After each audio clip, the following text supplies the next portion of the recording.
Yeah, I don't know, you can kind of go at it a lot of ways. I think, one thing is that, well, like, I'll always use you as a reference, like, more than anyone, like, anyone can beat anyone, right? Especially a tournament like that, like, you look at, um, the game where Switzerland almost beat Sweden, right? In the quarters. It's like anyone can beat anyone, and you can never go into a game thinking that it's automatic. And not saying we did, and I'm not. I don't really think there is an answer. I think it's just the way hockey is. I think you can't win every game. Don't get me wrong. I think maybe we wanted a couple bounces to go our way, but again, it's one of those things where sometimes you just fall short. And I think that was the 11th overall selection from the 2022 NHL entry draft and current Swift Current Bronco, Conor Geekie, and you are listening to the Up My Hockey podcast with Jason Podolin. Just watch me now.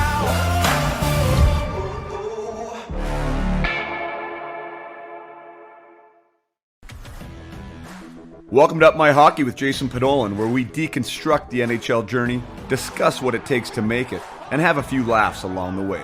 I'm your host, Jason Podolin, a 31st overall draft pick who played 41 NHL games, but thought he was destined for 1,000. Learn from my story and those of my guests. This is a hockey podcast about reaching your potential. This is the first episode of 2024. And I'm excited to bring it to you. We had a little bit of a hiatus from the podcast over break.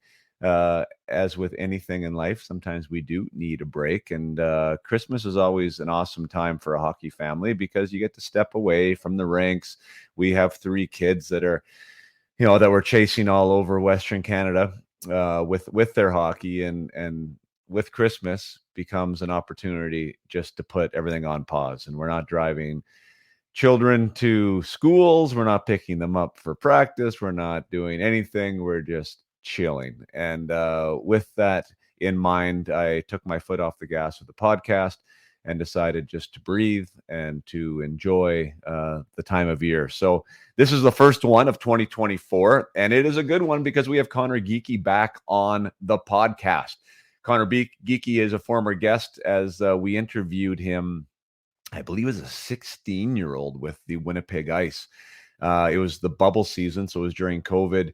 I believe, I can't remember now exactly. I think he was like 2nd overall, potentially in the WHL draft. So he was a top prospect, and he was into his 16-year-old season, going through what junior hockey players go through at that young age. And he was also already on the draft board for the following season as a potential top pick. And we haven't talked since. So a lot has happened for Conor in the 2 or 3 years since we last spoke. One being that he had an amazing season with an amazing team, the Winnipeg Ice last season, and they didn't get exactly where they wanted to go as far as a team, and fell short of the Memorial Cup. But he did have a solid season, which launched him into the 11th overall selection in the 2022 entry draft to the Phoenix Coyotes. So Arizona Coyotes, I guess, as they are called now. And so we haven't talked about that. Winnipeg Ice relocated to Wenatchee. So that has been new for Conor. He just got selected to the World Junior team where they were ousted in the quarterfinals for Canada. So that was disappointing, and also new. He just got back from that. And yesterday, it was all over social media that he had just been traded from the Wenatchee Wild to the Swift Current Broncos in a blockbuster deal that brought a lot of draft picks and a couple players back to Wenatchee. So there's really a ton that has gone on. And even within the small little ecosystem and time frame of the World Junior Tournament, he was somebody that the media cycle was turning to, whether it was because of the size of the knob on his stick or the way he would prepare for games, or what his pregame routine would be leaving the ice, or his 5-minute major in the Germany game 11 seconds in. There seemed to be somebody talking about Conor Geekie at all times. And if Geekie is a name that you are familiar with, it's for good reason. He has an older brother, Morgan, that is currently playing with the Boston Bruins.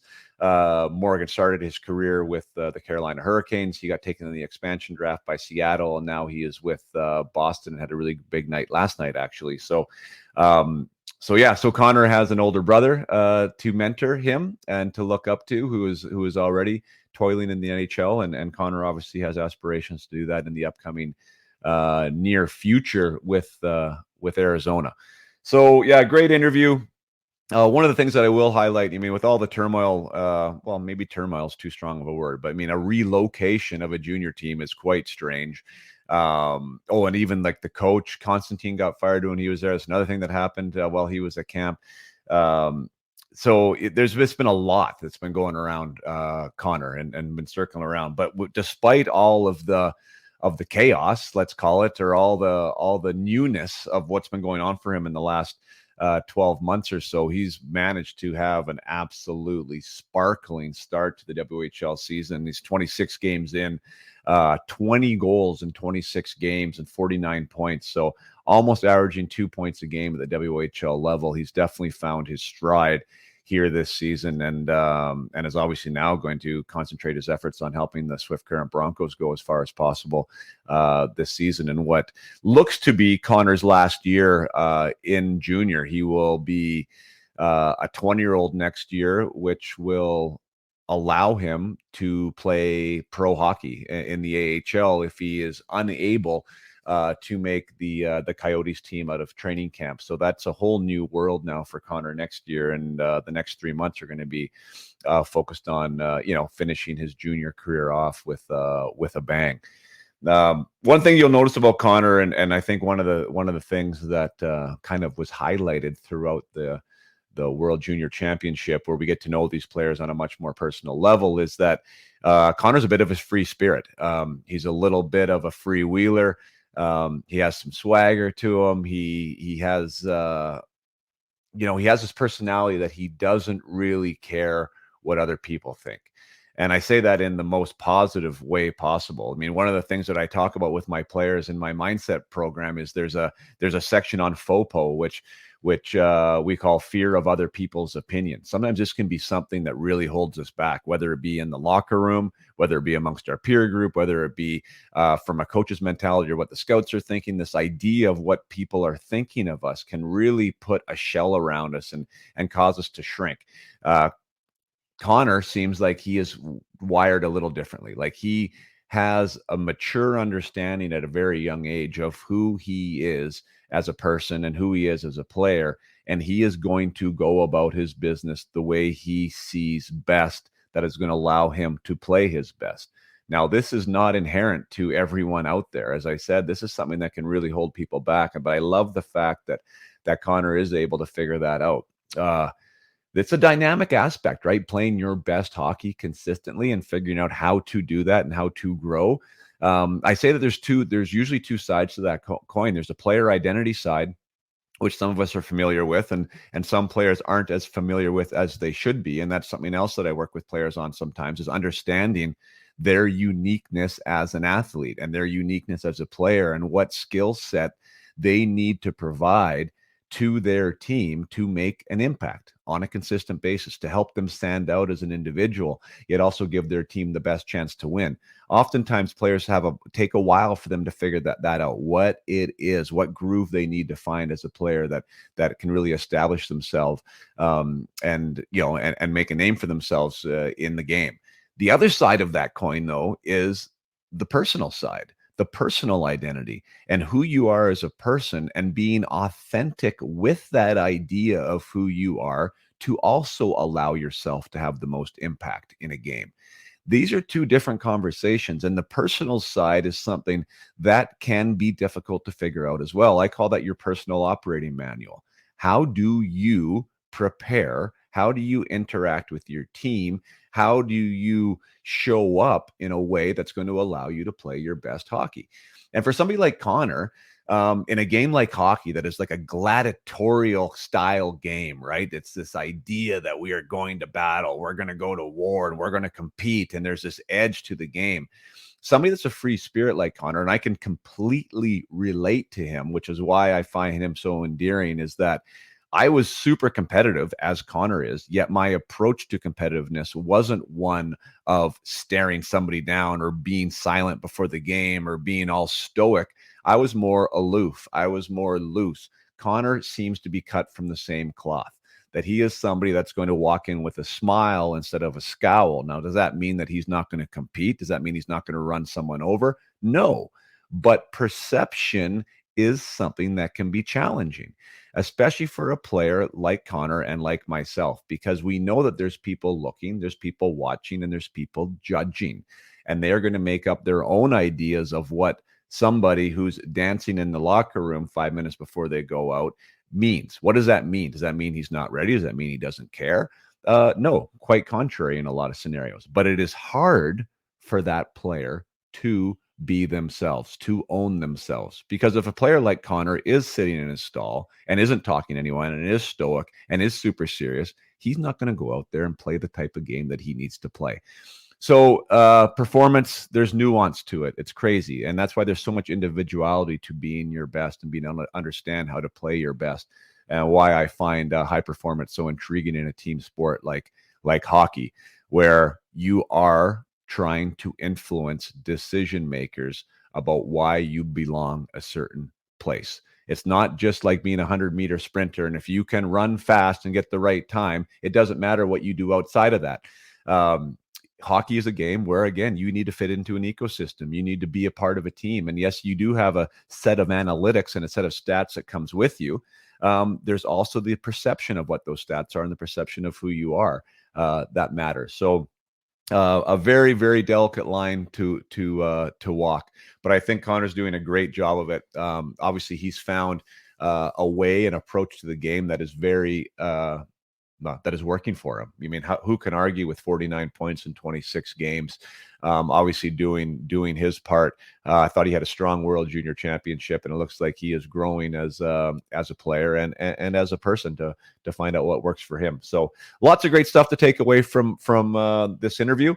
And I guess without further ado, let's dive in and speak to the 11th overall pick from the 2022 draft, Mr. Conor Geekie. Welcome back to the podcast for round two, Conor. Yeah, one last tooth. Yeah, what I was gonna say, you're looking like a real hockey player now. When did that happen? Well, I had a root canal on it, and then yeah, I just had to pull it. It got infected, and here we are. Well, there you go. So it's not even a good war story. No, it's not. It's not that good. No one punched it out. No high stick. No nothing. No, it's just gone. Well, there you go. At least you fit the part. Hey, look the part now. Try to. Yeah, man. You were so last time we talked. For those listening and want to go back and listen to it, actually, it was great. I thought you did an awesome job at the time. Conor was in the bubble, and he had first year in the WHL.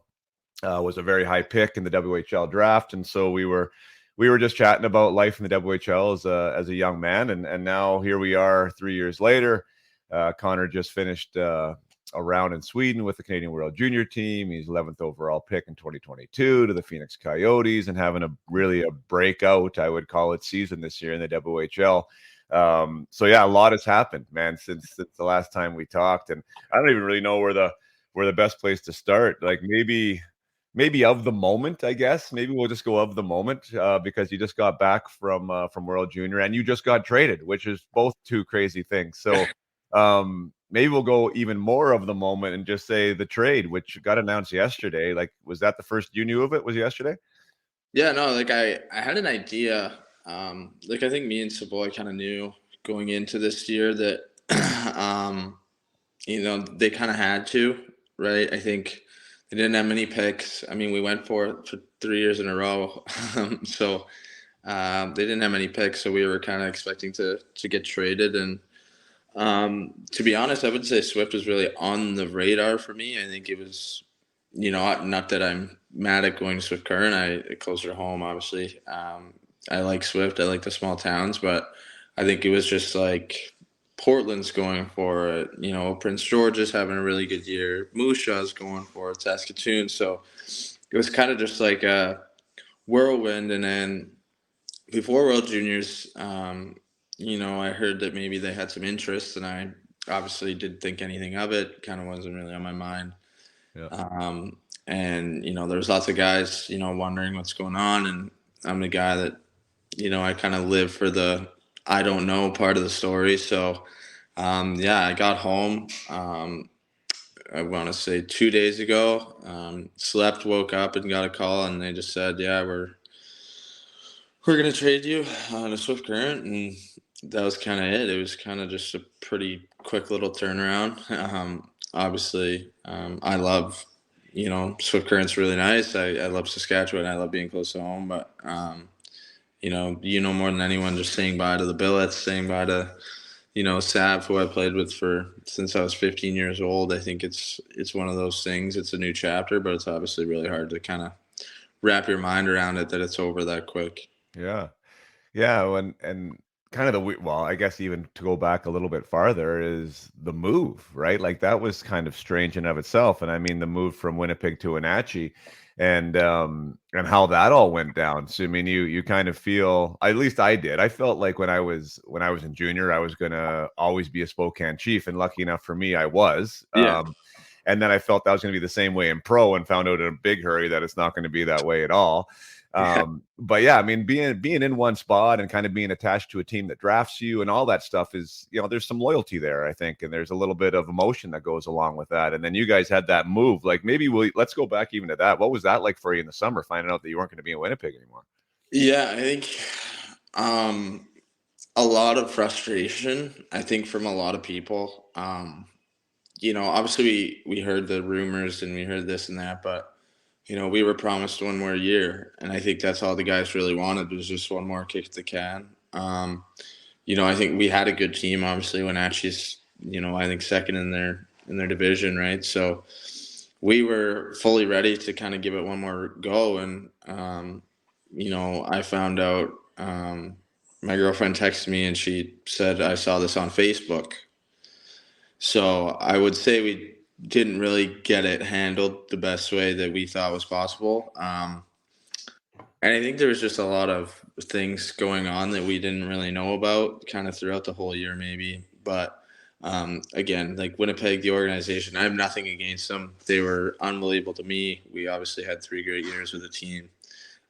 They did everything they could to kind of keep us in Winnipeg, and I think it just fell through a little short. But turning it over to Wenatchee, I mean, they found out in like June or July, and they had to have a team ready by September. So it was a really quick turnaround for them. So like huge kudos to them getting a team, getting everything organized, and I think they themselves thought that they were going to have one more year to kind of prepare and get everything ready, but it was just everything happened so fast. We were all just kind of in shock. So it was the same thing for you guys, because I know a few guys in the back end, and I don't know if they want me to name names or not, so I won't. But like none of the staff came. Like that was super weird to me, right? Like and really reputable people that didn't come. Like how was the feeling with that? Like leaving your coach behind and some of the people that were involved there for so many years with you. Yeah, I think like obviously, maybe it makes sense to the GMs or whatever, just right, you want to have your own team, you want to have this and that, but even like our GM, like he drafted us, it was kind of like we were expecting him to come. Obviously, James Patrick, our head coach, got me. I genuinely wouldn't be where I am without him. So I was, really disappointed and sad to see that. Just because one more year with him could have, excelled me in who knows what way, right? I think, we just got a new coach last year, Terrace McEwen. He was, he just got the job. We were really excited. And then next thing you know, he's got to go find a new job, right? It was just everyone just kind of lost out on so many jobs that we felt so bad for. Because, we weren't losing our job, right? We automatically had a spot and they didn't. The funny thing is now the Terrace McEwen is the head coach of Swift, so I'm going to play under him. So that makes it easier to go to Swift as well. But yeah, it was definitely a shock. It was like a huge eye opener for us because like we loved our trainers, like we loved our staff, we loved everything about it, and it even goes into the depths of the media people. Everyone Yeah. kind of knew who you were as a person, so Right. kind of changing that whole thing is it's always hard to do. Well, and you'd think too, like, and the one thing I can share anonymously is like it sounded like there was no communication from Wenatchee to the Winnipeg staff. So not only were they not brought over, but there wasn't like a call to be in like, hey, what's Conor Geekie like? Like what can we do to help him, or what have you learned from him? Like as far as from a personnel standpoint, which I thought was like quite strange. Just because you do want to know the guys. I think you'd want to have a little bit of insight of how to coach you, or what has been successful in the past or whatever, but. It sounded like that wasn't communicated. Maybe there was just some bad. That whole thing was kind of a little bit strange from what I heard, just with maybe some bad blood and some animosity. So it is what it is. But then didn't Constantine get let go too when you were there? So it was like, so I was in Arizona. I was like, I told obviously my dad. I told Dad, I was like, I'm not gonna let any of this. Like, I'm not there yet. I'm not planning on being there, right? I had that mindset to try and make the team. Yeah. And then next thing Graham Sward's calling me. He goes, Geeks, like, you'll never guess what happened. And I was like, what could have happened? Like, what'd you do? Did you like crash your car or something? He's like, no, like our coach just got fired. I can't really go into detail of it, but apparently it was just everyone was in shock. It was before the game. Everyone was dialed in, and so that was really quick turnaround. And then, I came about a week later, and, they had two assistant coaches trying to run a system that our head coach left behind. So it was a bit of a cluster F there for my first 5 games. And then Roy Sommer came along, obviously one of my favorite coaches. I know it was really brief, but he did a great job at kind of bringing everyone in, and kind of ever since he came in, I think our team definitely took off to another level. Yeah, man. The more I think about that, I kind of forgot about the whole Constantine thing, and like, wow, like what a bunch of turmoil really in the last little while for you. And that's kind of maybe just a little bit of a dip your toe in the water of what hockey's kind of like at times, right? Like you take it as a game, and we love doing it and all the rest of it, but then all of a sudden the business side comes in, and you start to see sort of all that right in front of you, unfolded, and then you still got to go and do your job. Was there any issue with you? I mean, you seem like a pretty freewheeling, not too much bothers you kind of guy. Like, were you able to sort of keep it on the rails there when all this was going on? Yeah, I think, you kind of got to bang on. I don't really, I kind of do my own thing. I don't really let anything kind of dictate what I do, on and off the ice. I think for me, it's, I get told every day by my mom and dad, it's like, you're just a child when you're around the rink. And I was like, that's the best way I can play, because you see those guys that are just so dialed in, and something like that happens. It's like, now what, right? They don't have that backup plan. And I'm not saying to tell anyone they have to be freewheeling. They need to, but I told kind of the guys on the team, I came back and I said, like, we can't let any of this bother us, because we can't control it. It has nothing to do with us. Let's just go play hockey. Let's laugh. Let's have fun. Let's go win. And I said, because I think they had a losing record when I got there. And I told Swarto, I said, dude, like, I'm not coming here to lose. Like, I'm not coming in and rolling over. So, I think for me, I've never really had an issue with any adversity. Obviously, like, I can never thank my parents and my brothers enough, and obviously the people around me. But I think, a lot of it I've kind of built up on my own, just knowing that, not every day is going to be the same day, especially in hockey, because you'll never have the same play twice, right? I think it's kind of that mentality, and knowing that the more I can just see what comes at me on and off the ice, I think the better I am. So yeah, well, that's great, man. As far as having, I don't know, people talk a lot about player identity, I think, or at least they should, like, kind of, what player are you? How do you impact a game? Like, what do you bring to the table that is going to make you special, right? But along with that package, if we can even go a step further is like, what type of person, like, who are you and what do you bring to the Yeah. table? And I think that like the game seems to be expanding a bit for me in that way. Like the authenticity of the individual is Mhm. allowed to be a little bit more. Whereas I know back in the day, it was like we all wore the same suit and we all walked Yeah. in the same way and we all said the same thing. And that was kind of the way it was designed. For a guy like you, who there's some old dinosaurs still around the game, and maybe don't want to see a guy laughing and joking potentially before a game, and they want to see that guy more dialed in. Like, I think it takes a little bit of maturity to stand in your own shoes and say, but this is who I am. This is the way I play my best. Like, have you ever had that internal kind of dialogue about, does this serve me in front of everybody quite the way it might, or I want it to? Yeah, like I think I will say it did take me a while to find that balance. I think um, the year after my draft year, um, I had a talk with Jeep and we were kind of just talking away. And, he brought up like some little like things. He's like, it takes a lot. Like, you need to know you to understand that it's okay. And I think that kind of resonated with me in the fact that like I need to find that balance now versus later. Cause I don't know, I would go and who knows, I could be way too loose and I knew it, but I could never snap back into it.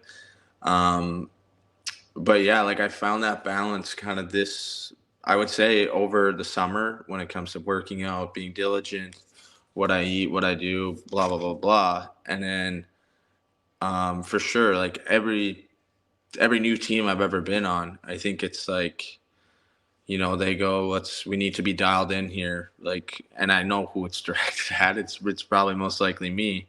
Um, but yeah, I think again, that's what my dad and my mom taught me so well is just be yourself, but know yourself, right? You don't want to say, oh, I'm just being myself and it's not really you, right? Because then that defeats the whole purpose of it. So Right.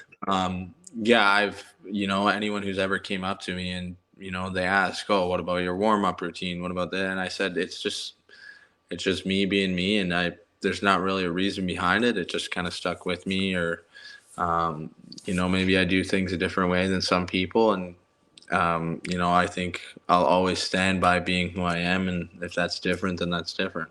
All right. Well, I mean, I love it. I mean, the thing, and because I can relate to you. I mean, I was definitely someone from a different era that seems like my approach was somewhat the same. Like I got undressed after every period. I was like the last one in my equipment. I'd be stretching on the floor 5 minutes before warm up. Like that was something that would be looked at as kind of like, what's this guy doing?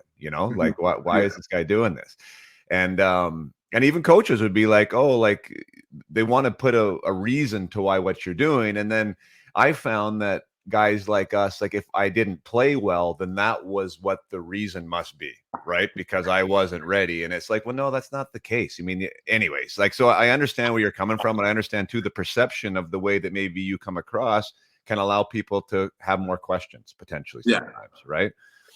So it opens us up to a little bit, but I think like you got to be who you are. And that was the thing that I found, especially at the pro level, like the NHL level, I should say, was like to really own who I was in that environment. I never got to that comfort space, so I couldn't really freewheel. You know what I mean? Yeah. So I think the fact that you're at that spot right now, and I know that you haven't played NHL games yet, but I know it's just around the corner for you. Like the more comfortable you can be walking in there to allow yourself the best opportunity to be you is a huge win.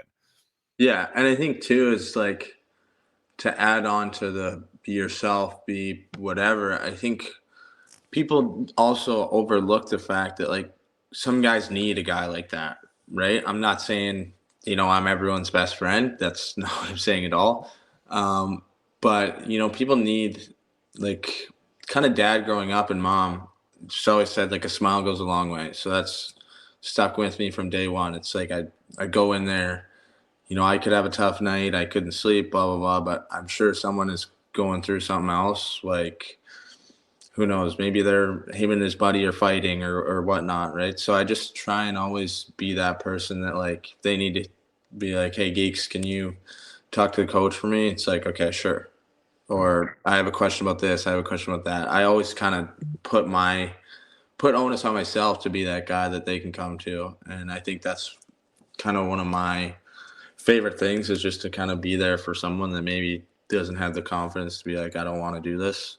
And Yeah. I could maybe speak up for them. So, Oh, that's awesome, man. Yeah, I mean, I love the room matters for sure, and I've said it on this. I've repeated it more than once, probably many times on this show. But it was something that totally stuck with me, and it was Scott Nickel, GM of the Nashville Predators, and he said when they're putting a team together that they can't have 20 milk drinkers.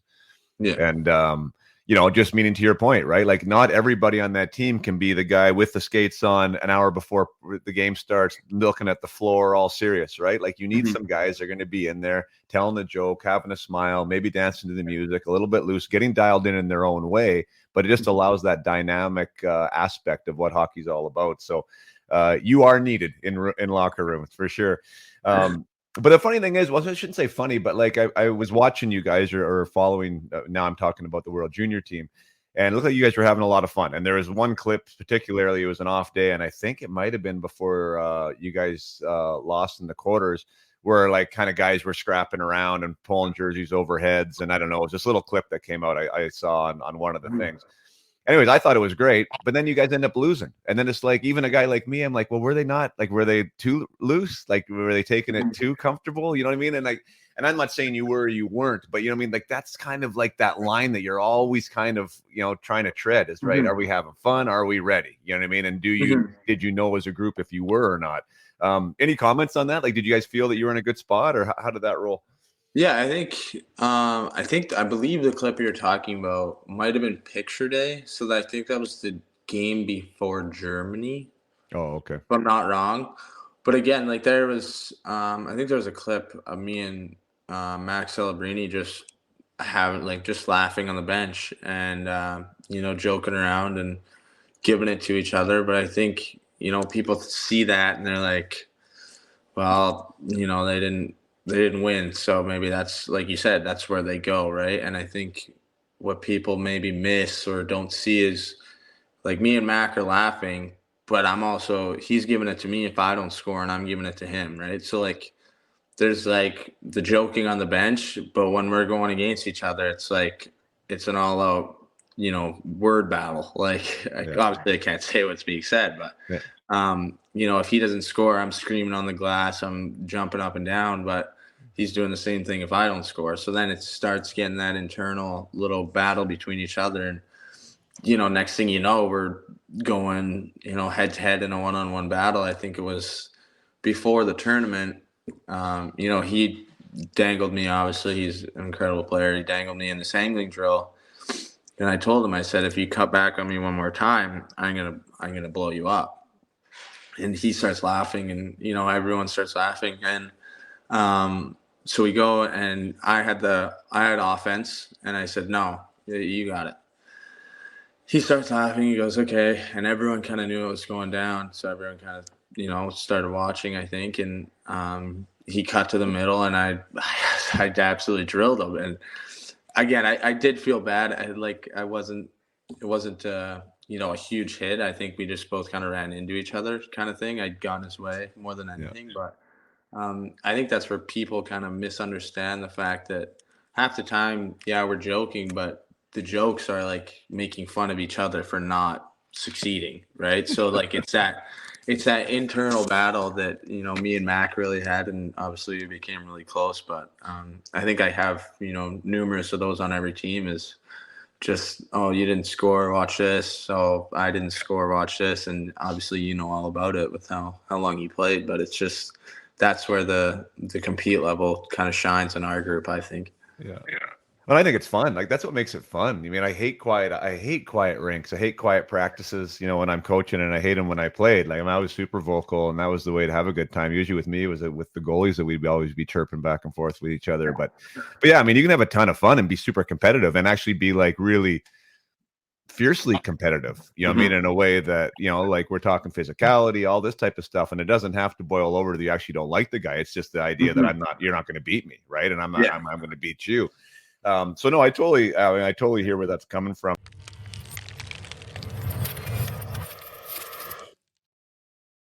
Just want to take a short break from the conversation with Conor to let you guys know 2024, and we have a new website at Up My Hockey. New cover page, did a couple new photos, a little bit of a revamp. So yeah, go there, check out upmyhockey.com if you want to see what the new layout looks like. Let me know what your thoughts are and feedback are. I think it's a little bit easier to navigate and a little bit easier to see what's going on. One of the things that is updated is the UMH 68. That is the Up My Hockey 68. We're bringing it here to BC for the second go around. It was an idea I had last year after attending the BC Cup for the 2009 age group, that I felt that there should have been another stage, and I felt that there should have been the private league players able to play along with the sanctioned players of BC hockey. So we put together a 3-team tournament last year in June. This year it's going to be 4 teams. That's the idea behind the 68. So there'll be 9 forwards, 6D, and 2 goalies on 4 different teams. And this is going to be hand selected, invite only from the Up My Hockey scouting staff and the people that I have in different networked areas. And we're going to be bringing this to the 2010 age group and also the 2011 age group in British Columbia. So we're trying to put together what is the top 68 players in British Columbia for a showcase and development weekend. Unlike any other thing that is going on right now, it's going to be more than just hockey games. There's also a player banquet. There's also guest speakers. There's presentations from WHL and BCHL. I have a workshop on mindset. We include the parents as well. So it was a very, very successful event last year that we are now going to expand to 2 age groups, and super excited about that. So the details on that are at upmyhockey.com. I am considering, it's getting into the wee hours now where I have to make a decision of bringing it to Alberta. So if there's any Alberta people out there listening and think that this would be a good idea to bring a 2010 and 2011 event to Alberta, where we would be bringing the top 68 players together for 3 days to challenge each other, to compete, and also to grow as people and as players. Let me know. I could be motivated to add this to the repertoire for June. So really excited about that. One of the things with the UMH 68, of course, there's me and there's my network, but British Columbia, and if we end up going to Alberta, are also big places. And it's tough to find absolutely everybody. And of course, it's an imperfect science to identify who the absolute top 68 are. So if you are somebody that wants to be on the watch list and would like to have us take a look at us, do some background, then by all means there is a place on the website to submit your name and to let us know that you are someone that is interested and hoping to be selected. So by all means, you can do that at upmyhockey.com, upmyhockey.com, under the UMH 68. Really excited about that coming in June to Vernon, British Columbia for the BC age group. So yes, I just wanted to give you guys a shout out about that. The programs are going great. The Peak Potential Hockey Project. We have one alive right now with the athletes in it getting better, expanding their game. I've developed the Inner Circle, a group for graduates that wants to continue on with their mindset development, and also my private practice, my MVP club, as I call it, is full right now. So everything is going great. It's awesome to be able to help athletes. If you are somebody that is been on the background and wants to finish their second half the best way possible, that wants to take their game to another level, that is looking to grow in ways that you haven't thought of before. Want to be able to recover from mistakes, grow your confidence, grow your leadership abilities, grow your practice habits and your attention to detail, and being able to navigate the controllables. There's so many things that we can work on in the Peak Potential Project, and we're always looking for new registrants for the next guided mission. So that's when you get 4 to 5 calls with me during the mindset training that I have created. So that is also available on the website. Lots of good stuff going on at Up My Hockey. So without further ado, let's bring you back to Conor Geekie and the conversation.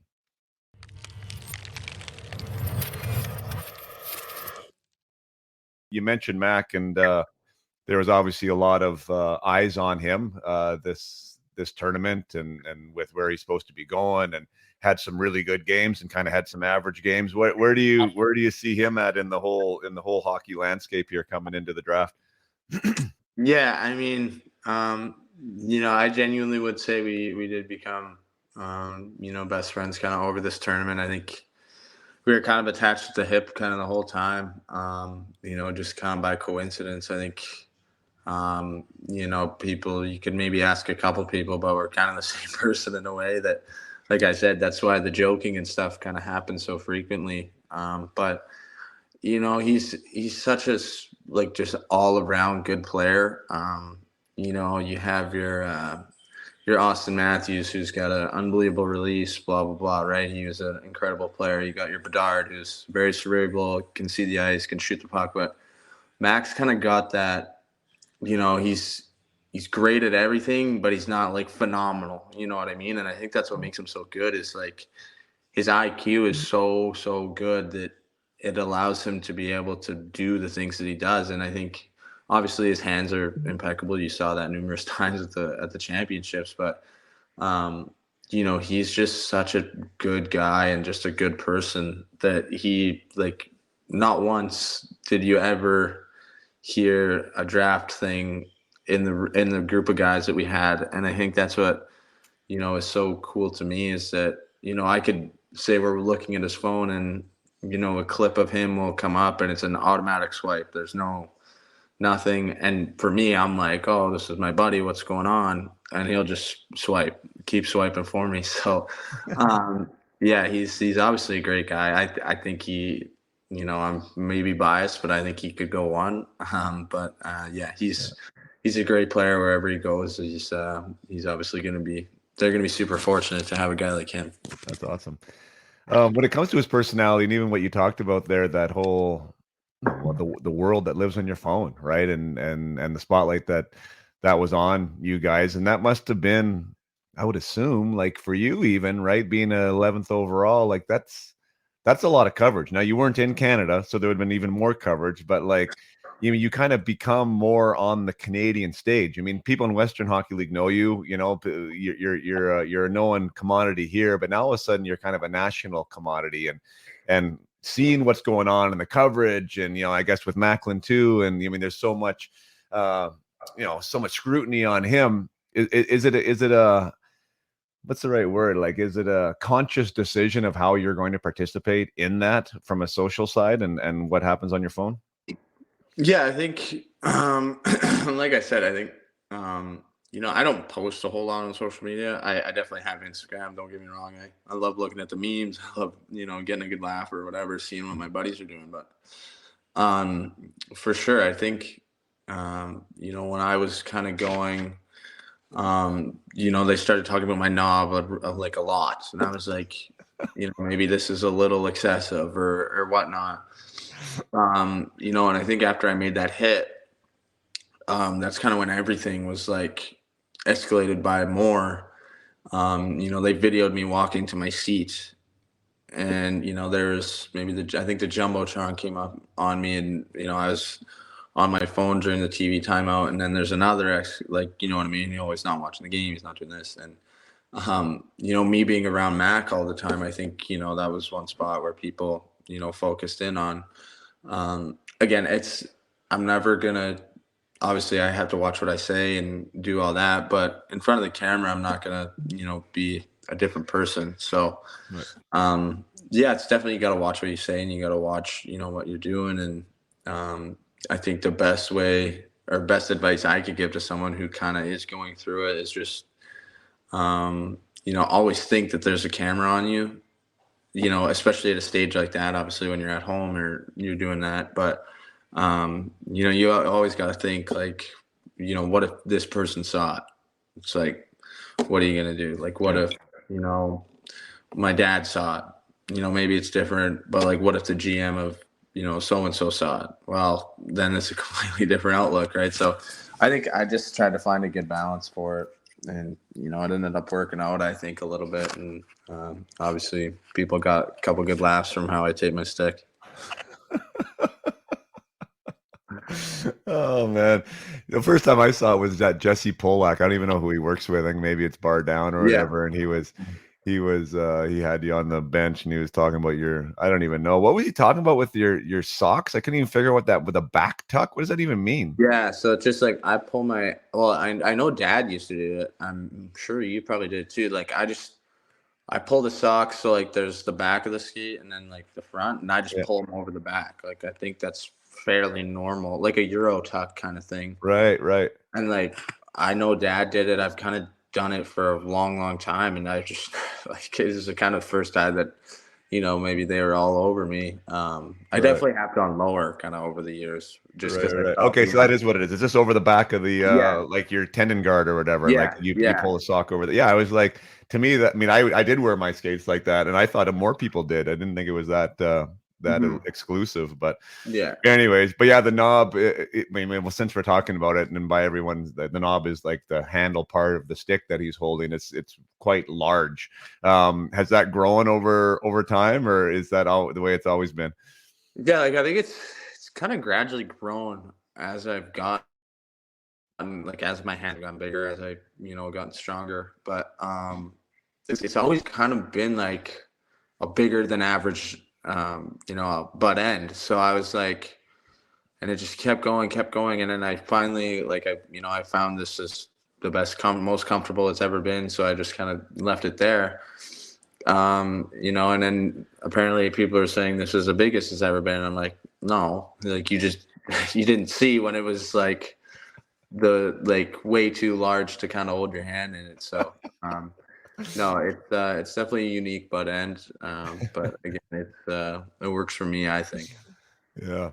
Um, just quickly back to like the social media side. So like definitely you have to be aware of what's going on and just with your own like your behavior. We're still trying to be authentic to who you are. But I meant more like the consumption aspect of it. Like do you can you could potentially get lost in it a little bit. And a guy like Macklin who's only 17, right? Like that, I don't know, like it's difficult. It's difficult for an adult, let alone for a teenage kid who feels like there's all this attention on him. Like, is that with him with the swipe? I mean, that's an amazing way to do it because you don't get lost in the scroll or you don't get lost in the feed.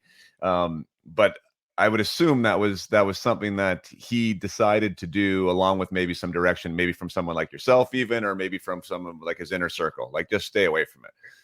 Yeah, I think obviously, his family's obviously like a super genuine, really nice family. So I'm sure he got most of his advice from them. And I wouldn't really say, I gave him any advice. I try not to, like he's old enough. He's gone through more spotlights than I ever have, right? So I'm sure he knows how to handle all that. Yeah. So yeah, I think it's one of those things where any social media person always talks about getting lost in your phone, lost in this, lost in that. And I'll be honest, like, on TikTok, I've watched probably 2 movies just from scrolling, right? Like, you just see all these movie clips and stuff. But again, I think that's what we as a team in kind of Sweden did so well is like we played cards every night, and it was like 4 times a night, like just and nobody really went on their phones, right? Because you're just joking, you're chirping, you're bickering at guys, and then after the cards was done, we'd be like, oh, curfew's in, an hour. Let's just go play sewer ball in the hotel. So we would bring the soccer ball and we would just boot the ball around. And again, guys start chirping, guys do that. And then next thing you know, it's like you shower and you're sleeping. Right. And I think that's where we tried to find it. But yeah, I think, you know, I don't really know how to kind of put it for someone who is getting lost in the scroll or whatever they're doing. I think it's just you kind of just got to find that happy medium of Right. being able to go on your phone, but if someone's talking to you, you got to be able to listen too, right? So Yeah. can't just have one or the other. That's God, it sounds like you guys had like a really good thing there, from the way you're describing the environment and the culture and yeah, I mean, shit, it's a tough tournament. You mean, quite frank. I mean, there's good teams there, so it's not like it's an auto win for Canada. It's obviously, I'm sure everyone's coming home disappointed without the opportunity to play for a medal. Is there anything you can pinpoint? Was it just the teams? The teams were good, and you guys just had a hard time, or what would be your reason? Do you think for being ousted there at the quarters? Yeah, I think I don't know. You can kind of go at it a lot of ways. I think, one thing is that, well, like I'll always use you as a reference. Like, more than anyone, like anyone can beat anyone, right? Especially a tournament like that. Like you look at, um, the game where Switzerland almost beat Sweden, right? In the quarters. It's like anyone can beat anyone, and you can never go into a game thinking that it's automatic. And not saying we did, and I'm not. I don't really think there is an answer. I think it's just the way hockey is. I think you can't win every game. Don't get me wrong. I think maybe we wanted a couple bounces to go our way, but again, it's one of those things where sometimes you just fall short, and I think Yeah. people need to kind of look at that and understand that you're not going to win every game. You could be the best team in the country, or the best team in the world, and maybe you just fall short one game. Maybe you run into a hot goalie. Maybe an offside was called that maybe it was iffy, and it is what it is. And I think what helped, or not helped us, but what we kind of look back on is that goal was going wide, right, and hits two sticks and it goes in. It's again it puts you in shock, right? You're like, there's no way we just lost like that, like an innocent little play that you have no idea how it went in, but it did. And I think again that's just the hockey gods kind of doing their thing. And Yeah. obviously you want it to go a different way, but not every game are you going to get every bounce. Yeah, man. The one and done tournaments are super scary because, yeah, I mean, to all the points you just made, I mean, a hot tendy, a bad bounce, a bad call.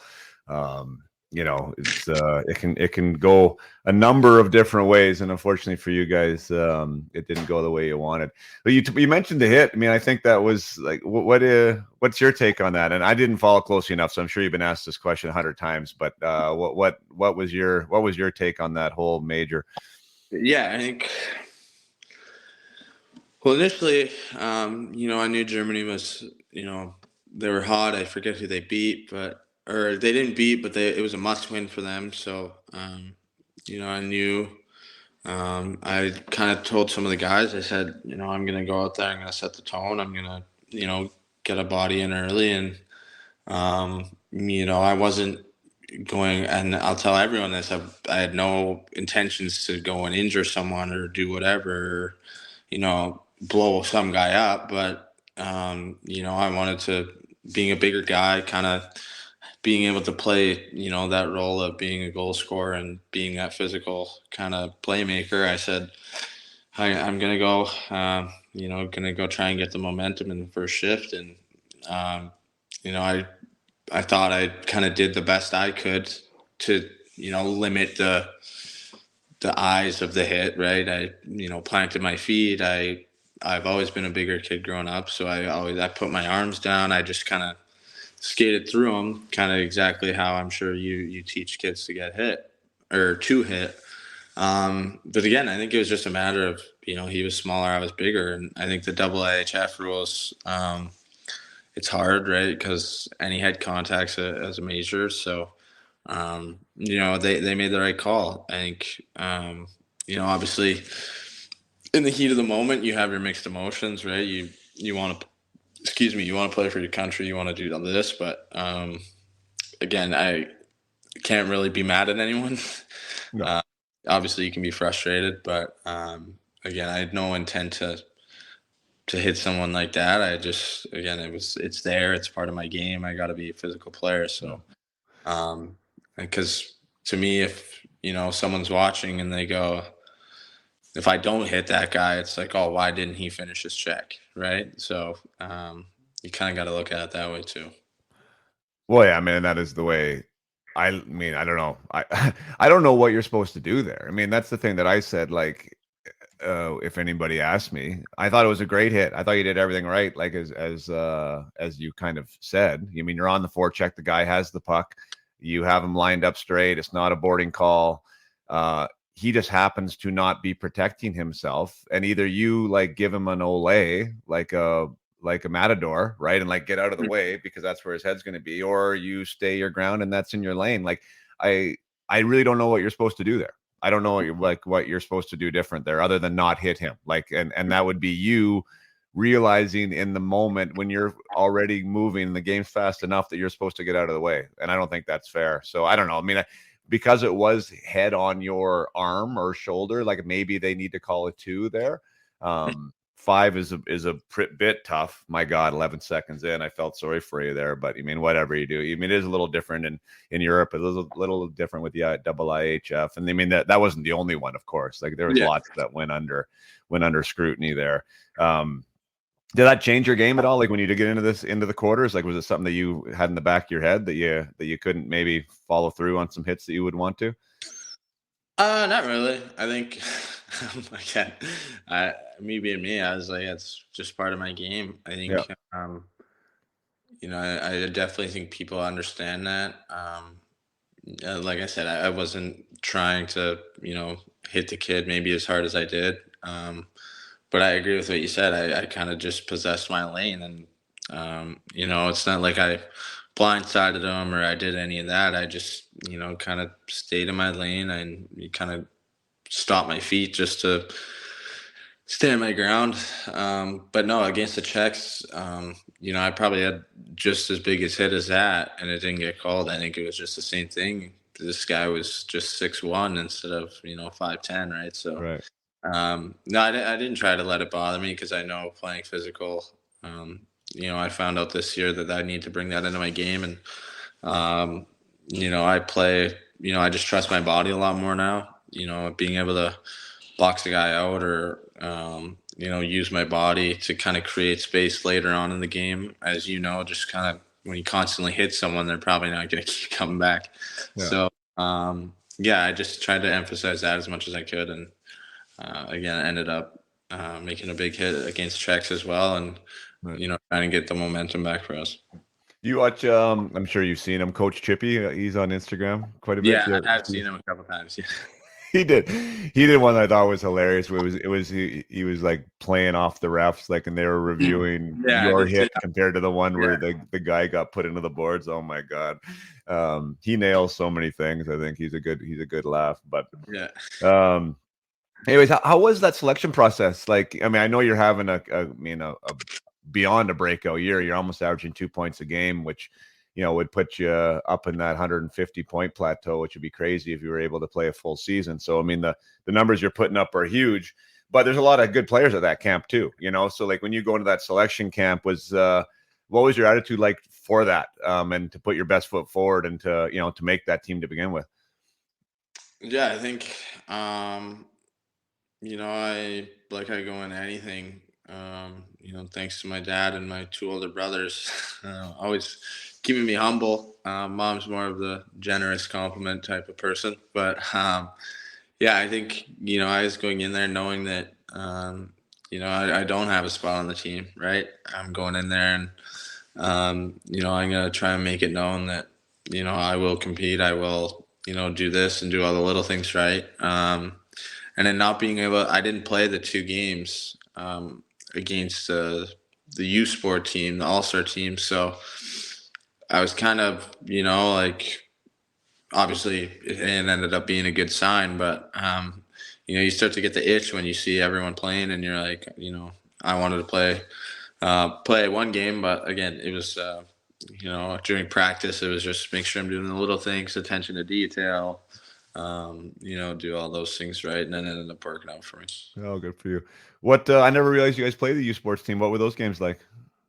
Yeah, watching them are pretty good. I think, again, it's tough hockey to judge, right? Just because they're 2 teams that have never played with each other, and then they get thrown into an Olympic-sized rink, and you gotta say go play. So, no, they were good, and I think I think people overlook U Sports as well. I think there's a lot of good players in U Sports that I wouldn't say get the opportunity that they kind of deserve. And maybe some people just don't want that opportunity, right? I think some people definitely could have an impact on any team that they could go. I'm sure a lot of guys could go pro, but again, there's a lot of good players and a lot of good players on Hockey Canada that didn't get to go either. They were very fortunate to be able to call up 3 guys because a couple of guys got hurt, right? So those guys got an opportunity, and again, there's tons of people that wanted to be on that team and that could have made that team, right? I think everyone, like you said, more about pro hockey than I do. It's everyone's there to take your job away, so you kind of gotta hold that spot. Yeah. Well, I mean, that's where a lot of the pundits point to too, like when there's no success. Well, look, why wasn't this guy on the roster, or why didn't this guy make it? And like it's one of those things. There's so many good players in Canada that you're going to leave somebody out, and the guys that did get left out, of course, aren't happy about it. But it is what it is. But back to did you guys win those games? Like, was it obviously competitive hockey, or what were the Yeah, scores? we won one, and I think they won one. Yeah, it was Gotcha. like really, really competitive, really tight, Yeah. and again, it was fun to watch. Yeah. No, U Sports is like, well, there's more guys that are coming out of that, like signing NHL deals, as I'm sure that you're aware of. It's always kind of been considered NCAA D1 is the the place where if you want to be a player, that's where you got to go. But that never really made sense to me in the first place because you have the WHL and these guys graduate from the WHL and maybe they never got drafted and that's where they go because they can't go to NCAA, right? There's a heck of a lot of good players in that league. So, anyways, good to see that they got a little bit of a shutout there.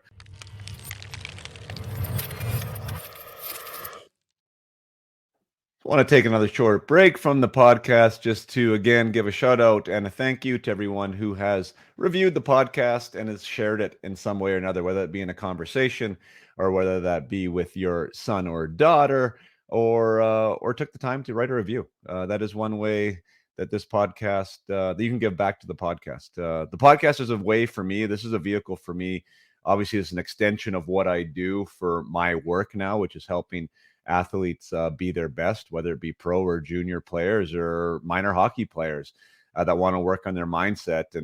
And this program allows me to get some of the ideas and concepts out in a free scenario and hopefully provide value to those who are choosing to listen. And so if you are choosing to listen and if you'd like to give back in your own way, a review is a great way to do it, or a conversation. And so I just want to take a time here to share a couple new reviews that have dropped recently.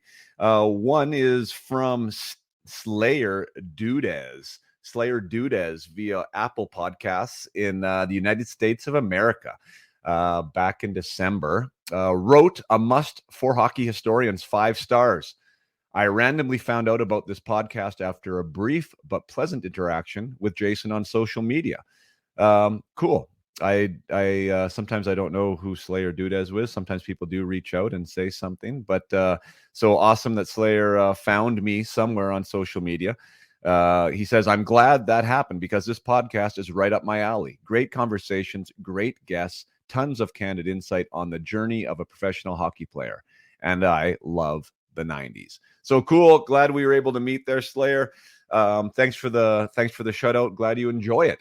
Another one came in from F.I. Shersky in Switzerland. I love when we have people listening from all countries. When I had my 2023 report, I think it was like 74 countries or something crazy like that have downloaded an episode of Up My Hockey.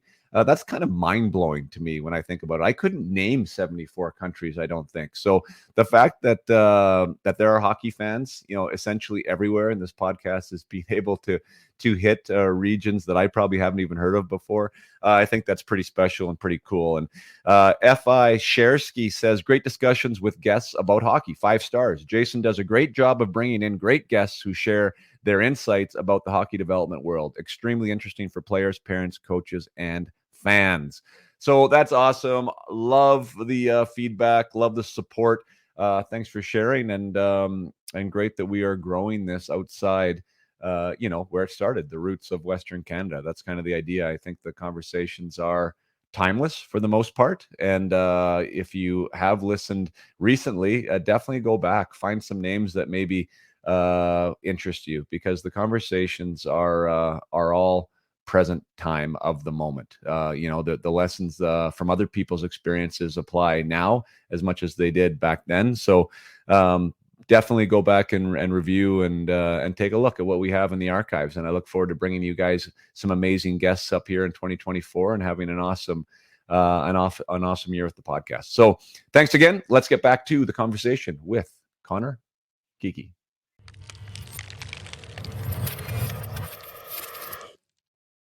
let's go to the draft if we don't mind. Like, so that was 2022. So now we're a year and a half removed from it.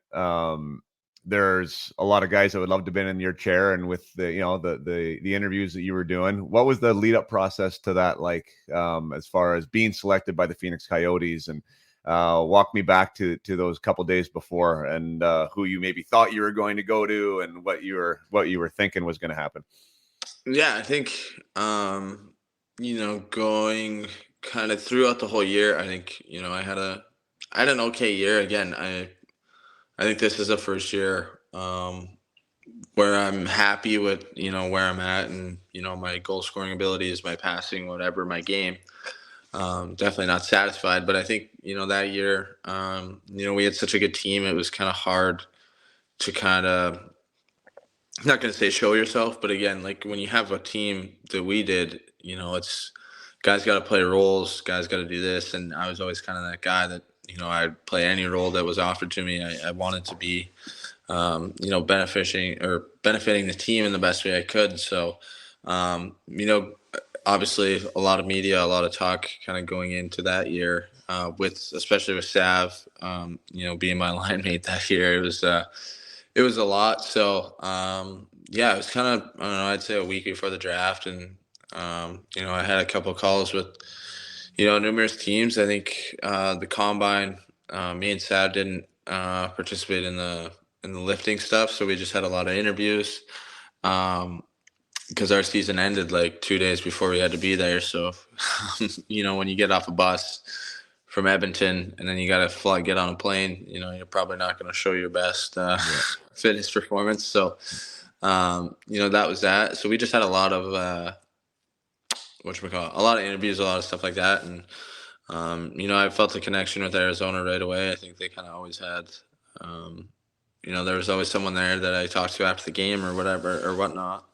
And then we kind of got to the draft, and again, I talked to Arizona, talked to obviously a certain few teams, talked to Winnipeg, what else? And, I talked to Anaheim quite a bit throughout the year, and so on and so forth. And then, so then the draft came, and, we were sitting down, and, as you know, that year was kind of, who was going 1, who was going 2, who was going 3, who was going 4. And it was pretty nuts. So, we saw that go down, and Buffalo was up, and I knew Sav was going to go to Buffalo. I don't know why, just a gut feeling. So, we were sitting right beside each other, and I said, watch this. And then he ended up getting picked. So that was really cool. And then, Anaheim was up, and I also talked to Detroit, quite a bit. So I was like, oh, maybe Detroit's there. So Detroit went,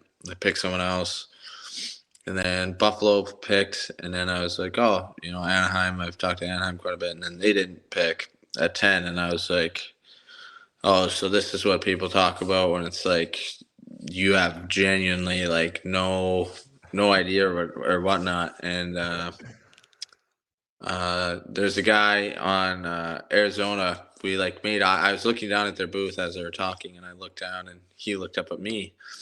And I was like, "Oh, well, that's awkward. Like maybe I just got him looking somewhere else." And sure enough, they called my name. Almost fell down the stairs, but we stayed on my feet, and then so I got up there, and it was obviously really cool doing all the media stuff, and kind of going to Arizona for the first time, seeing all the camps and all that stuff. So it was a busy year for sure. Yeah, wow, that's cool.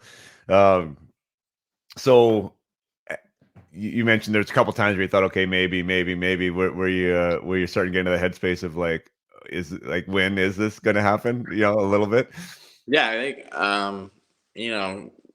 anyone would be lying if they said no. I think it's just about how drastic you think about it. I think me and my brothers were more or less just.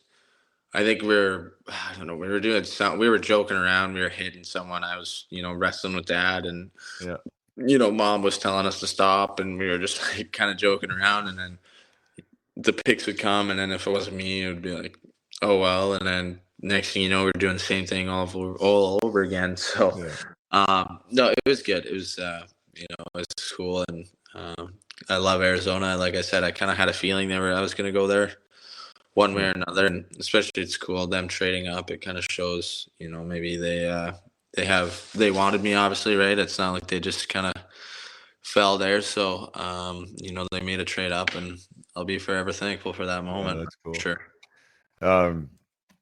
Did you? I'm sure you don't, but so in my draft year, Toronto was my last meeting. So it was Cliff Fletcher was the GM, and it was just me and Cliff in his hotel room actually. And he shook my hand and he told me the day before the draft, he's like, "You're going to be our guy next year," like to my face, like or tomorrow, like you're going to be our first rounder. We think we're not going to get you at 15 or 18, whatever they had. We're going to trade up to have you. So we'll see you tomorrow. Shakes my hand, says we'll see you at the draft day table tomorrow, right? So you can imagine, right? I mean, you were there. Yeah. It was like, holy crap, that's like amazing. Told my agent, everything else. And the next day, sure enough, like they traded up to 10.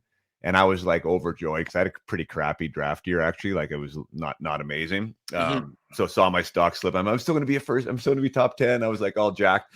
And then they traded again down to 15. And then when they went to announce the name, the same thing as they do now, they're at their table and their mic switched on by accident. My name came over the mic, like when it wasn't their official time to pick. So my agent hits me and we're all excited. And anyways, and they walked up there and they took Eric Fischel, which was a goalie at the time. And it was obviously not me. And anyway, so it was like heart sinks, right? Like all the rest of it. And then I sat from 15 to 31 when I went. And I mean, that's 16 picks. You know how long that takes, right? And you're like, oh, I felt like it was never going to end. Like, it's so crazy where your expectations go, I guess, is my whole point of that story, right? Like you have an expectation, whether that expectation is 6 and you go 9, that seems like a year, right? When it's 15 and you go 31, it feels like it's 5 days. But anyways, I'm glad you end up going to a team that appreciates you and that Coyotes are obviously on the up and up, which is interesting in and of itself. Like that's fun for you to be a part of that, but it also makes it harder for you to get there as well, which makes it a little more competitive. So I'm sure. Yeah. Well, what's the word from them and what's the communication been like? Yeah, no, like they, we talk a lot. I think I've done a lot of work with them. Through whether it's training, whether it's skating, they kind of always have someone come out and help me. So, again, it's a business, right? They got to take who's playing the best. So, I'm just trying to do my part this year to kind of, make it known that, I can come in and I can play right away. And, I think I'm just going to keep focusing on that. And, obviously a great organization. I love it. It's a ton of fun. Arizona's not a bad place to be, right? So, again, it's a ton of fun. A lot of good people in that organization, and I'm really excited to see where it goes. Yeah, your first dip in the water there. You mean meaning it was your second training camp here this last year, and I don't know where your mindset was for the first one. Obviously, I'm sure you wanted to make the team as everyone does, and but anyways, it's a whole new experience. Obviously, you're playing with pros, you're playing with men. You get to see kind of the level of things there. This year, I'm sure you had a better idea of what to expect, and you're feeling more comfortable with everything. Like, what has been your learning process so far about that environment and what it takes? Yeah, I think the first year I got hurt, right? So I had a high ankle sprain. So you kind of, you're not going to take a guy who's injured, right? And I knew I wasn't ready. I think that's something that people need to, know about me is I'll always be honest with myself. I knew I wasn't ready. I knew as much as every kid dreams of playing when they're 18, I knew I wasn't ready. So yeah, I kind of took that back to Winnipeg. Obviously we had a good run there. I played good in playoffs, and I knew I needed to have a big summer. So I, did everything I could to, so I trained in Arizona, I trained in Calgary, I trained here in Brandon. I, skated as much as possible with, all sorts of different, techniques and trying to figure out what's going to work for me. But the biggest thing, I just worked out like crazy. I think someone was interviewing me and I told them, I said, like, sometimes it felt like I just didn't have a life and I was fine with it, right? I just, kept going to the gym, kept doing this, and it was the same thing every day. And, people obviously, like, you're a pro. It's once you get into a routine, you just go and you just keep taking it with you. So I got into a really good routine and headed up to Arizona. I went to development camp before the summer, and they were hard on me, and I wasn't. Again, I thought I had a good whatever development camp, but they kind of told me what I guess you could say what I needed to hear, or whatever, to kind of motivate me. And yeah, it stuck with me. It still does. I think it's everyone knows once they get bad news, you kind of got to take it one or two ways. And it's just kind of been a motivational point for me from the start of the summer to now. So yeah, and then I went to rookie tournament. Me and Josh Stone, we're roommates together. We we are best friends now, but we became really close, and we both had great turnouts. I think he had 7 points in 3 games, and I had 6. So we were really happy with that. And then preseason came, and we were on a line again, and he had a hat trick in the first game. I had 2 assists, or a goal and assist, and we were like, okay, like, we come back to the room, and obviously being guys, we were like, let's go, whatever, hyping each other up. And then the next game, I got injured. I got a concussion, and I was like, been here before. So I was like, okay, let's just get this over with. Let's rehab it as quick as possible. And then so rehab was good. It was done, and there's like a week off for preseason games, and I knew around this time, this is when they pick they're obviously the bubble guys stay, right? But they send guys to the A, or they send guys home, and so we would practice and whatever. It was really awesome to practice with guys like Clayton Keller is obviously one guy that I try and talk to the most there, and Nick Schmaltz and Lawson Krause and all those guys, all those older guys. And yeah, so practice there, and again, I was told I was going home, and again, I thought I, did everything I possibly could to, make a statement and try and make the team. And then, again, you got to look at yourself in the mirror, and you said, well, if I was there, am I really going to be ready? Like, is this genuinely where I want to be, or do I want to go one more year? And then when I come into the league, it's like, there's no, slow start. There's no this. Like, I'm right into it. So I told Dad, and I said, I think obviously everyone wants a better turnout. Nobody likes getting sent home. So Yep. I just came back to Wenatchee, and like I told Sorda, I said, I'm not coming here to lose. So let's be ready. And ended up having a good start to the year now, and just looking to keep it going. Sweet. What was the communication there? So when they do let you go, I just wonder if that's changed at all. Like, is there any type of feedback on the departure, what you didn't do, or what they want you to see more of? Yeah, for sure. I think the thing is like I wouldn't really say they gave me any negatives, right? I think they were, from what I got from it, obviously I'm not, part of the staff or whatever. I felt like I had a good camp, and I think they did too. It's just, some guys just aren't ready, right? So they just said, I want you to get bigger. I want you to get stronger. I want you to, put a lot of effort into skating, a lot of effort into this and that. And, it sticks with me, right? Because I want to, I'm an ultra competitive person, whether it's playing cards or I'm trying to make pro. I think it's, I look at it like that. So I really emphasize that. And then, Andre Tierney, the head coach, Bear, as most people know him, but he pulled me aside and said, this is what we got to work on. It's all the little details, this and that. And, you kind of take off. So you kind of go through. You go into Bill Armstrong's office, and then you go talk to him. So it's a pretty intimidating 10 minutes. So Yeah, sure it is. Sure it is. If you don't mind, like, I think, well, you know what the podcast is all about, like that, the digging in of, like, I think there's little micro decisions that players make, on their journey, and there's some things that they go through that that turn out to be, really breakthrough sort of moments. And maybe there was one there in that development camp. You said you kind of got your wrist slapped a little bit, and in whatever way, you probably felt like you were going in there feeling pretty good. You felt like you're probably having your work ethic down. I've been there before, and I've worked with enough guys now to know that sometimes there is sort of this moment where it's either you take it and you're kind of awakened to this idea that there is more for me, that maybe I have to hold the bar a little higher.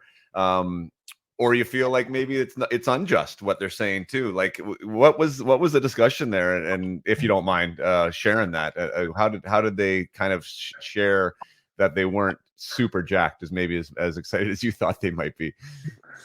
Yeah, I think I would say I've always been like a lankier, bigger build or lanky build, I guess you could say. So, yeah.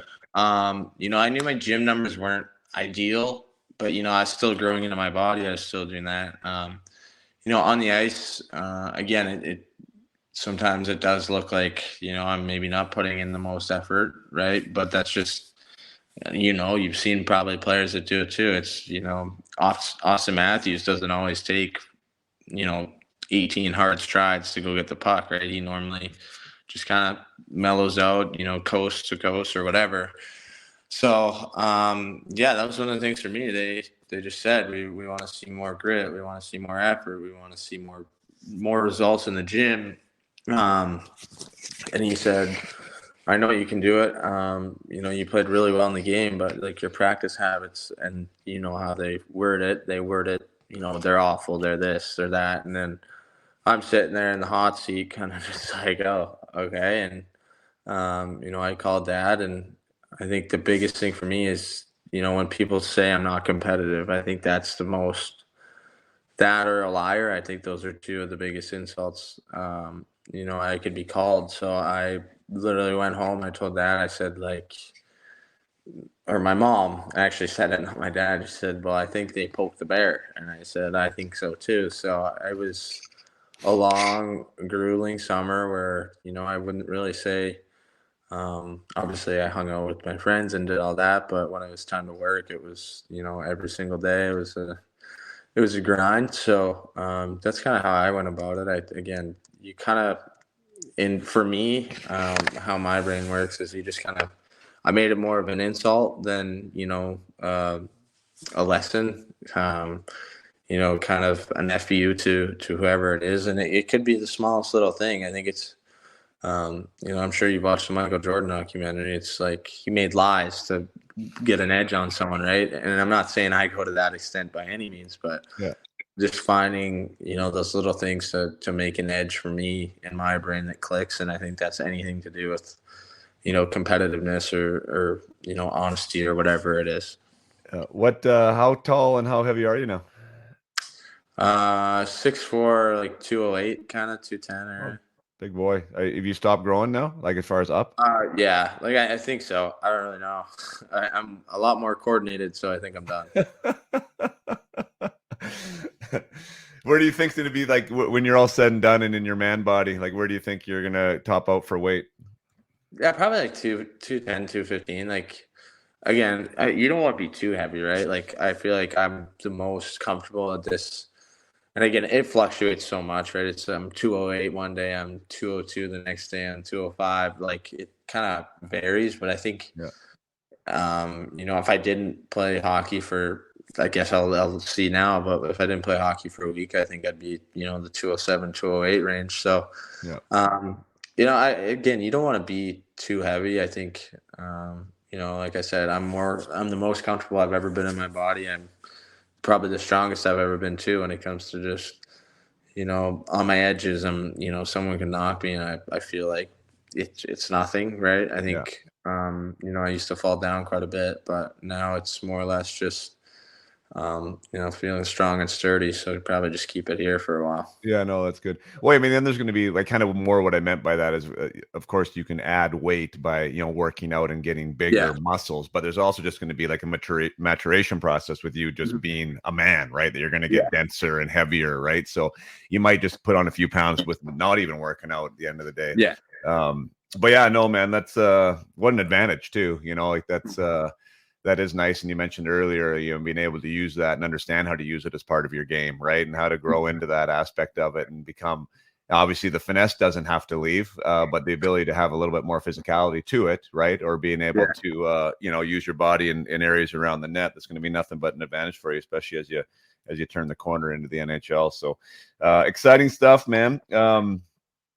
Yeah, I really don't got anything. I think the only thing actually I maybe would like to ask is just even back to that draft season, because I think that struck a tone, because I know there's a lot of places, and I can relate to it even as you were saying it. I mean, you in a draft scenario, obviously you want minutes, and then a good team, there's only so many minutes to go around, right? So like to be the first PP and to be the first guy on the 4-on-4 and all these things that I'm sure you wanted and were good enough to have, you had to share that. And not only share that, but share that with a guy who you're competing against for a draft spot, and your buddy Savoy, right? So how was that between the two of you? Because I know, well, it seems like you guys are pretty tight, and that you guys are friends. Was that something discussed between the two of you? Was that something that you had to manage on your own? How did you go about that draft year?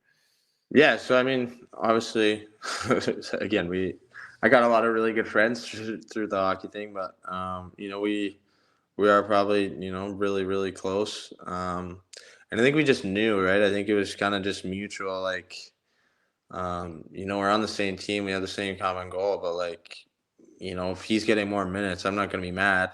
But if I'm getting more minutes, he's not going to be mad at me either, right? I think it's for people to understand that it is what it is, right? You kind of got to accept the fact when you're on a good team that they're going to play, the best lineup, the best players. Maybe he's having an off night and I'm having, the best night, right? I'm probably going to get more, but it goes vice versa. So we always played together, though. That was the thing I think that made it a lot easier, is that we were normally on the same line, and we ran our power play together, so we were both on the same flank. And again, we kind of did it all together, which I think helps a lot. But James Patrick, so when we use the word Jeep, that's James Patrick, the head coach. How did he manage that between the you guys, or just in general, even you specifically, that draft year? Was he a big part of it for you being able to navigate that season? Yeah, no. Again, Jeep has got me to where I am today. I genuinely wouldn't be the player I am without him.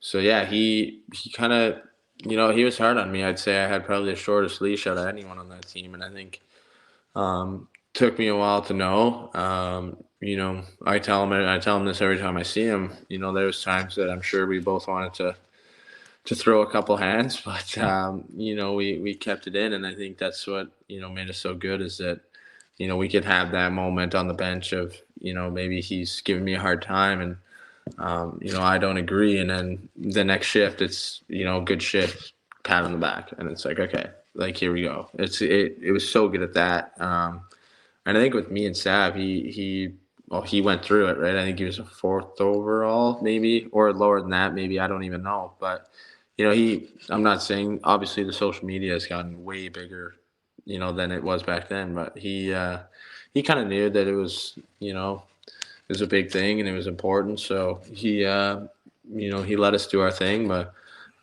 he kind of always had our backs. And I think, maybe it was his plan to kind of keep me and Sav together. I don't know, but right. Obviously it worked for a while. Cool, man. Well, I know there's big things ahead, and it's an exciting time here off to new. Where are you right now? Actually, where are you sitting as you're doing this? I'm in Brandon right now. Just heading home. I'll go to Strathclair, right after this. Yeah. Gotcha. So you're down to when does Swift play, or when's your next game with them? I head to Swift on the 8th, and then we play on the 9th in Swift. So it'll be good. Awesome. Cool. I'm excited. Yeah. New number too, so it'll be different. Yeah. Back in the East Division. So yeah. Anyways, we'll have fun with that. Appreciate you having the time, and like I said, we'll be rooting for you, as I know you got a lot of people out here in Western Canada rooting for you. And we're great to see you put on that Coyotes jersey, hopefully next season. Awesome. Thank you so much. Cool, man. Have a great day. Thank you. See ya. Cheers.